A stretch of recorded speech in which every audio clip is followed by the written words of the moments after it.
سلامونه دوستانو، جوړ په خیر. بشیر وطندوس یم. لکه څنګه چې مې د تیرې ویډیو کې پر دې باندې بحث وکړی چې موږ رسمي او غیر رسمي ستړي مسې یا روغبړ یا جوړ په خیر څنګه کوو، نو نن موضوع مې چې ده هغه د ورځې په جریان کې جوړ په خیر یا ستړي مسې په څه شکل او د خدای پاماني په څه شکل په انګلیسي ژبه کې کېږي. په انګلیسي ژبه کې بیا هم دوه نوعه د ورځې په جریان کې جوړ په خیر یا ستړي مسې لرو، چې په هغه عبارت یوه ورځ پر درو برخو باندې ویشو. مثلا دا ورځ ده، سهار دی، غرمه ده یا ماپښین دی، او شپه یا ماښام. د مثال په ډول اوس راځو، دا یو ډایګرام یا یو نقشه ده. کله چې سهار موږ تاسې راکښینو یا راپاڅېږو، موږ تاسې د دوستانو یا د ملګرو یا د رسمي اشخاصو سره موږ څنګه ستړي مسې کوو. موږ تاسې وایو هاي یا هلو، ګود مورنینګ، یعنی سهار مو په خیر. دا د سهار د لمر ختو څخه بیا تر غرمې پورې چې لمر لوړ راځي، دې ته څه ویل کېږي؟ ګود مورنینګ. تر دې وخته پورې، یعنی د لمر د پورته کېدو پورې. دې حالت ته کوم حالت موږ تاسې وایو؟ دې ته موږ تاسې کله چې لمر سر ته راورسېدي، و دې حالت ته موږ تاسې څه وایو؟ بیا نه وایو چې ګود مورنینګ، موږ تاسې باره وایي چې ګود افټرنون، ګود مورنینګ، ګود افټرنون. کله دې خواته چې راورسېدو څه وایو؟ د دې ځای پورې ګود افټرنون وایو. کله چې لمر لویږي یعنی مازدیګر کېږي، دې حالت ته موږ څه وایو؟ ګود ایونینګ. په څه شکل باندې؟ ګود مورنینګ، ګود افټرنون، ګود ایونینګ، د لمر د لوېدو پورې. کله چې لمر وولېدي، شپه شوله، موږ څه وایو؟ ګود نایټ وایو، یعنی د خدای په امان یا ښه شپه چې ورته ویل کېږي. اوس دا پر دوه برخو باندې ویشل کېږي. بیا هم دا ډایګرام ته ځو. لکه مثلا ګود مورنینګ چې دی، دا په رسمي او غیر رسمي دی، دواړه حالت دي، هم رسمي او هم غیر رسمي دي. موږ تاسې څنګه وایو؟ که رسمي چا سره ګورو یا د ملګرو سره ګورو، ګود مورنینګ، او ګود افټرنون چې دی دا رسمي دی. موږ تاسې څنګه وایو؟ فقط د رسمي اشخاص سره یا د مسلکي اشخاص سره موږ تاسې یا د رسمي خلکو سره یا رسمي چارو کې موږ تاسې دغه استعمالو، ګود افټرنون استعمالو، ګود افټرنون فقط دې سره استعمالو.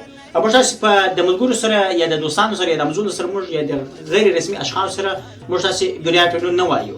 موږ تاسې فقط او فقط د هغو سره وایو هی، فقط همدومره. او که چیرې غواړئ چې بیا هم ووایه مثلا نیم رسمي یا نیم غیر رسمي واوسېږي، بیا څنګه ویل کېږي؟ ګود مو ورسره وایه، ګود پرېږدي، فقط څه وایه؟ ایونینګ، افټرنون، مورنینګ. کولی شئ په دې شکل باندې ووایه. اکثره امریکایان چې دوی نه وایي چې ګود مورنینګ، دوی نه وایي ګود مورنینګ، نه وایي چې ګود افټرنون، نه وایي چې ګود ایونینګ یا ګود نایټ. دوی ګود ترې ایسته کوي، نور غیر رسمي کوي. څه وایي؟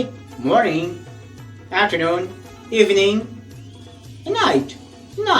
کله هم داسې ویل کېږي. نو دا چې څه نو ګود افټرنون چې څه دا رسمي چارو کې استعمالېږي، او ګود ایونینګ چې دی دا هم په رسمي چارو کې استعمالېږي یا ویل کېږي یا د رسمي اشخاصو سره. څنګه ویل کېږي؟ ماپښین څخه بیا کله چې مازدیګر شو، مازدیګر موږ ته څه وایو؟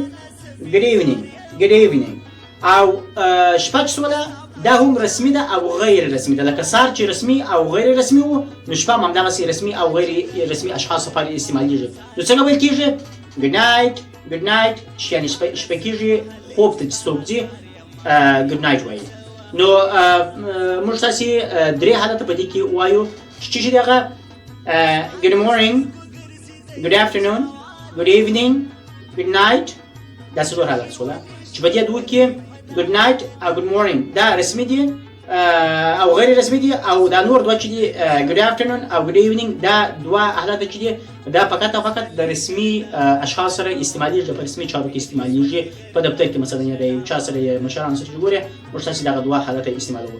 او دغه نور دوه حالته چې دي دا موږ هم رسمي استعمالوو او هم د غیر رسمي اشخاصو سره استعمالوو.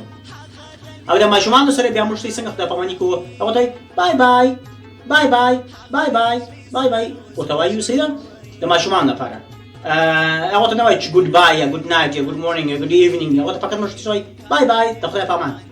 او هغه موږ څه کې وویل چې ګود افټرنون، ګود مورنینګ، ګود ایونینګ، ګود نایټ، دا صحیح دی، مشکل نه لري. او کې ونه ویله ساده ایونینګ، مورنینګ، دا هم صحیح دی. یعنې هغه ماشومان موږ سره موږ تاسو دې ته کولی شو وایو ګډ افټرنون یا موږ تاسو کولی شو دې ته وایو چې مورنینګ ایونینګ ګډ نایټ موږ تاسو دې ته استعمالولی شو.